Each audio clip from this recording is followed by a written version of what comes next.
des marchés actions avec Romain Baucher qui est avec nous par téléphone, le directeur monde des investissements actions de Fidelity International. Bonjour et bienvenue Romain. Merci beaucoup d'être avec nous. La phase de marché est un peu plus calme, on va en parler, mais si on prend un peu de recul, on a l'impression, Romain, qu'en un an, un peu plus d'un an, on a vécu un cycle de marché complet qu'on peut observer parfois sur plusieurs années. Vous aviez cette expression il y a quelques mois, Romain, qui je trouve n'a jamais été démentie depuis. Les marchés sont intensément, vous disiez, exagérément rationnels. Et je trouve encore une fois que cette analyse est toujours valable jusqu'à présent. Quelle analyse vous faites de la situation aujourd'hui, Romain ?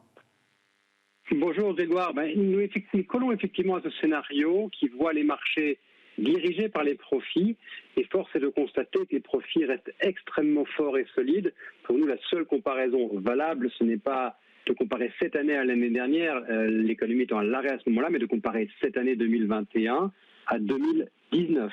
Et là, c'est assez spectaculaire, car on est bien en train de parler de profits pour nous, attendus à un niveau de près de 19% supérieur en 2021 à 2019. Donc on est en train de faire beaucoup plus qu'un V, on est en train d'effacer la chute de l'année dernière et de se retrouver à des niveaux très supérieurs à ceux de 2019 désormais. Néanmoins, on sent que depuis quelques jours, quelques semaines, le marché manque un peu de conviction, d'autant qu'il y a beaucoup de bruit désormais autour de la question de l'inflation, alors qu'il y a une question qui est arrivée déjà il y a quelques mois maintenant, mais encore une fois, qui fait débat au sein de la communauté des investisseurs, des économistes. Romain, comment est-ce que vous appréhendez ce bruit ? Est-ce que c'est un bruit qui va durer sur l'inflation, cette question clé pour les marchés, centrale, pour les taux et pour les marchés actions in fine? Est-ce qu'il faut avoir un avis tranché dès aujourd'hui? Et comment est-ce qu'on gère ce bruit passager, transitoire peut-être, mais comment est-ce qu'on gère ce bruit aujourd'hui, Romain? Pour nous, l'inflation est beaucoup plus transitoire que durable. Et même dans sa phase transitoire, elle est essentiellement perceptible quand on en parle avec les entreprises en Chine, aux États-Unis, beaucoup moins en Europe et au Japon. Et cette phase, effectivement, transitoire peut être vue comme étant un élément perturbateur. Maintenant, ne perdons pas de vue ce qu'est aujourd'hui un taux d'intérêt à l'heure où nous parlons. Nous rappelons que le taux moyen d'intérêt d'une obligation à travers le monde continue à osciller autour d'un niveau à peine supérieur à 1%. Il y a seulement 3 ans, on est encore à 2%, il y a 5 ans à 5%. Donc on est vraiment en train de parler d'un monde qui continue à prendre acte d'une inflation qui est ici pour rester très faible. Et de ce point de vue-là, le choc de 2020, malheureusement, a pour conséquence plutôt de conforter un baby bust qu'un baby boom. Donc on est bien plutôt en train d'affaisser les perspectives de croissance et d'inflation à long terme, à l'image de ce qu'on a connu au Japon, de ce qu'on connaît maintenant dans la plupart des pays occidentaux qui eux aussi connaissent un déclin démographique plus prononcé. Donc on peine à croire pour l'instant à un scénario profondément et puissamment inflationniste durable.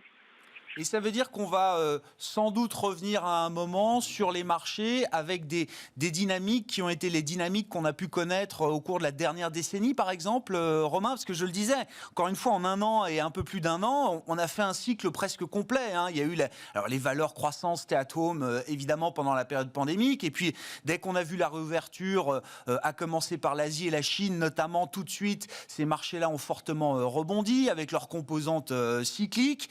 Et la question, évidemment, est de savoir quelle sera la prochaine thématique ou quelles seront les prochaines dynamiques de marché. À vous écouter sur l'inflation, on va très vite revenir à l'ancienne normalité, Romain ?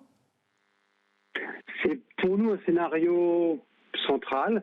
Et comme vous l'avez dit, il faut bien faire attention de distinguer les phénomènes de court terme et ceux de long terme. À court terme, certains nous disent « les marchés émergents marquent le pas ». Oui, mais c'est parce que les marchés émergents, Chine en tête, étaient les premiers à sortir de cette crise dès le milieu de l'année 2020. Et quand vous regardez ça, non pas à horizon de 3 ou 6 mois, mais ne serait-ce que d'1 an, vous noterez que la performance émergent, États-Unis, Japon, Europe, sont quasiment similaires sur un an si on prend si on fait l'effort de prendre un peu de recul. De la même manière, quand on parle de ce fameux rebond spectaculaire des valeurs dites décotées, value ou cycliques, là encore, si vous prenez un peu de recul, au lieu de regarder ça à 1 an, vous le regardez à 3 ou 5 ans, à 5 ans, c'est encore assez spectaculaire. Les valeurs dites de croissance délivrent une performance qui ont été quasiment le double des valeurs dites décotées sur la période. Donc, ne pas oublier, quand on parle de valeurs décotées, on parle notamment de valeurs bancaires, nous peinons à croire que dans ce monde, les banques connaissent durablement une dynamique bénéficiaire qui leur soit si favorable que cela. Donc oui, il y a des rebonds conjoncturels de ces valeurs plus cycliques. Non, pour nous, elles ne sont pas encore armées pour offrir une reprise durable, soutenable de leurs profits, de leurs dividendes. Et c'est ça, pour nous, qui nous gouverne, c'est où sont les profits durables, où sont les dividendes soutenables. Et si on regarde effectivement à l'inverse du secteur bancaire, le secteur de la tech et des grandes valeurs technologiques américaines et chinoises, Romain par exemple, qui ont été des moteurs de performance incroyables au cours des dernières années pour les investisseurs actions, les cas d'investissement de ces valeurs se sont encore renforcés à travers cette crise pandémique, Romain ? Alors oui, mais avec discernement. D'ailleurs, j'en veux pour preuve qu'à l'heure où certains nous disent que les investisseurs commencent à s'alléger en technologie ou voire fuient la technologie, nous voyons que notre fonds technologie chez Fidelity est plus en vogue que jamais. Nous avons encore collecté plus d'1 milliard depuis le début de l'année parce que ce fonds technologique, il est associé à une composante qu'on va dire value, il va chercher la technologie à prix raisonnable. Parce qu'effectivement, si acheter de la technologie, c'est acheter que Tesla, nous n'allons pas adhérer à cette logique-là. Si en revanche, acheter de la technologie, c'est dire que oui, aujourd'hui, des entreprises de logiciels, de semi-conducteurs, du Samsung, du SAP, c'est là pour durer. Et donc, on peut trouver des noms européens, des noms coréens, des noms émergents, et pas seulement des grandes stars américaines qui font la une de la presse tous les jours.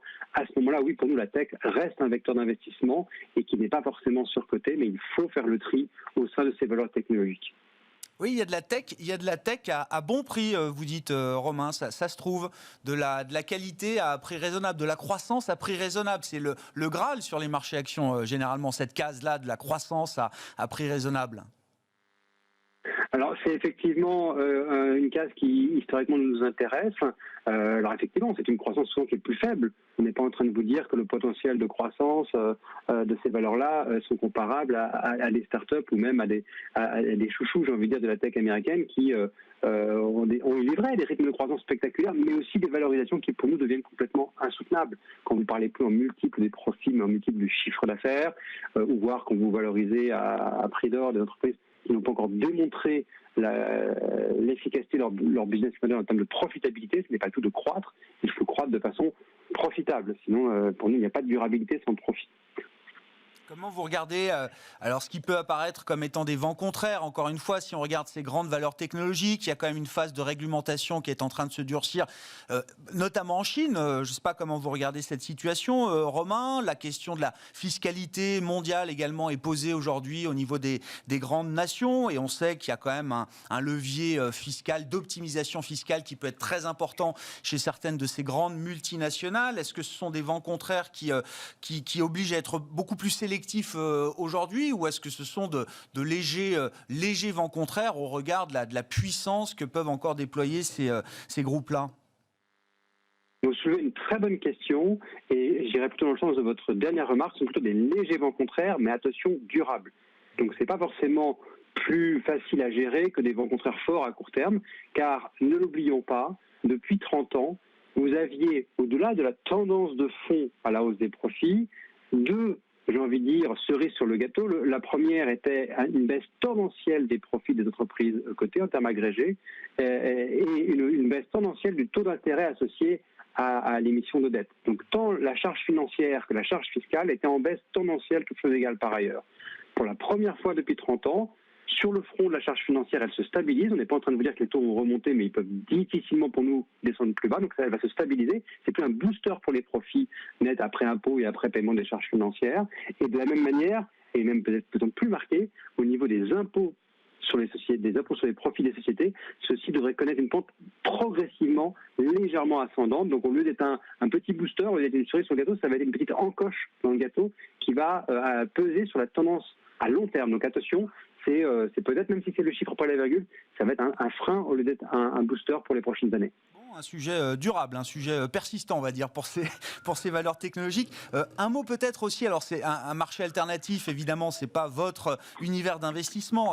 Je rappelle, Romain, que vous êtes directeur monde des investissements actions de Fidelity, mais on parle beaucoup du crypto-chaos des derniers jours. Ça se stabilise un peu aujourd'hui. Est-ce qu'il y a quand même comment dire, un retour d'expérience à faire de cette situation sur les cryptoactifs? Est-ce qu'il y a des effets de diffusion qui peuvent être constatés entre ces marchés de cryptoactifs et les marchés plus traditionnels, les marchés actions? Aux États-Unis, ce qui est frappant, c'est que l'actualité des cryptos l'emporte quasiment sur tout le reste aujourd'hui quand on regarde les médias financiers américains. Alors, pour nous, il faut regarder les cryptos avec précaution et on ne peut pas comparer les cryptos à des actions ou à des obligations. Les cryptos, aujourd'hui, essayent d'émerger comme une valeur refuge, comme pourrait l'être plutôt l'or. Donc, c'est plutôt, en termes de taille de marché, on va plus être dans ces ordres de grandeur-là. Donc, la vraie question qu'il faut se poser, c'est effectivement comment peut-on gérer un actif qui est aussi volatile? Il faut, quand on parle de crypto, être lucide. La détention de cryptocurrency est contenue pour l'essentiel de la fameuse règle des 80-20. C'est pire que ça, c'est quasiment 2% des porteurs qui ont 80% de la masse en circulation. Donc, d'où leur volatilité, un volume, j'ai envie de dire, disponible, traité, qui est très faible par rapport à la valeur d'ensemble, ce qui pose un vrai problème. Et une ultime menace, qui est l'évolution de la réglementation, car le paradoxe, c'est qu'elles sont en train d'être victimes de leur succès. Le succès des cryptocurrencies a amené certaines banques centrales, Chine en tête, à créer, j'ai envie de dire, des cryptocurrencies étatiques qui sont là, clairement, on peut l'imaginer, pour détrôner des initiatives de crypto plus privées. Donc, tout ça nous amène dans nos portefeuilles, quand on cherche de la diversification ultime, à avoir parfois recours à de l'or ou à des mines d'or, plus à ce jour qu'à des cryptos, et à clairement regarder ça comme un actif alternatif et pas comme un concurrent direct des actions. Bon, l'or qui revient en grâce, effectivement, avec les 1900 $ qui ont été franchis ces dernières heures. J'aime bien l'idée qu'effectivement, le plus grand risque pour les cryptos, c'est sans doute leur succès aujourd'hui. Merci beaucoup, Romain. Romain Baucher, qui est avec nous par téléphone depuis Londres, directeur monde des investissements actions de Fidelity International.